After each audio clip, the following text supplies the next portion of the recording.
सध्या सर्वत्र उन्हाचा कडाका वाढला आहे, त्यामुळे उन्हापासून गारवा मिळवण्यासाठी रस्त्याच्या कडेला अनेक शीतपेय सर्रासपणे विक्री सुरू आहेत। विक्रेते खाण्यास अयोग्य असलेल्या बर्फाचा वापर करून नागरिकांच्या जीवाशी खेळतात। या प्रकाराकडे अन्न व औषध प्रशासनाचं दुर्लक्ष होत आहे, असा आरोप दलित महासंघाचे उत्तम मोहिते यांनी केला। आज दलित महासंघाच्या वतीने बर्फ घेऊन विश्रामबाग ते जिल्हाधिकारी कार्यालयापर्यंत मोर्चा काढत प्रशासनाचं लक्ष वेधलं। खाण्यास अयोग्य असणारा बर्फ व त्याची विक्री करणाऱ्यावर त्वरित कारवाई करा अशी मागणी यावेळी करण्यात आली।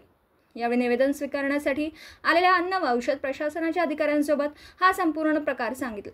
त्यांना निवेदनाद्वारे संबंधितांवर त्वरित नोटीस काढून त्यांच्यावर कारवाई करण्याची मागणी केली। जनजीवन बघितलं असता आता उन्हाळ्याचे दिवस आहेत आणि या उन्हाळ्याच्या दिवसात माणसांना थंड गरम उष्णते वातावरणामुळे त्यांच्या शरीराचं तापमान वाढलं जाते, त्यामुळे माणूस शीतपेय आणि थंड पदार्थाचा आस्वाद घेण्यासाठी जिथं मिळतील त्या ठिकाणाला हा आस्वाद आणि थंड पदार्थ पेयांचा घेण्यासाठी पुढाकार घेत असतो, जात असतो।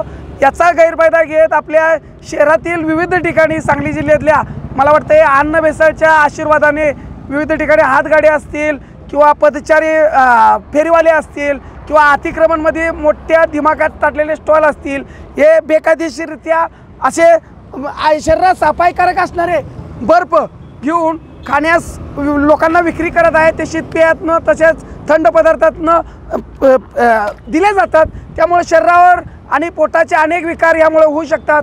अनेक वेळा अन्न भेसळकडे आम्ही गावातील विविध प्रकार असतील, हॉटेल्स असतील किंवा फूड्स असतील, हे बेकायदेशीररित्या चालू आहे, इथं गैरप्रकार चालू आहे, अशा आम्ही अनेक वेळा तक्रार केली आहे दलित महासंघानं। पण संबंधित जे समुद्र म्हणून अधिकारी आहेत हे झोपाचं सोंग घेऊन संबंधित लोकांच्यावर आशीर्वाद ठेवत साप्ताहिक मासिक हप्ते घेऊन या ठिकाणाला राजरोजपणे बेकायदेशीररित्या विक्री या अन्नपूरच्या छायेखाली चालू आहे। हे आम्ही आज संबंधित जिल्हाधिकारी साहेब असतील किंवा संबंधित मीडिया असेल किंवा जनतेच्या समोर आणण्यासाठी आम्हाला आज हे बर्फ घेऊन आंदोलन करावं लागलं। येत्या काळात जर संबंधित लोकांचं विक्री तात्काळ थांबली नाही, बर्फ विक्री थांबली नाही, बर्फ फॅक्टरींच्यावर कारवाई झाली नाही, तर येत्या काळात संबंधित अधिकाऱ्याला रस्त्यावर आणून उघडा करून धिंड काढल्याशिवाय राहणार नाही, असा इशारा मी दलित महासंघातर्फे देतो। दिवसभरातील घडामोडींचा आढावा घेण्यासाठी पाहत रहा N24 मराठी न्यूज चॅनल।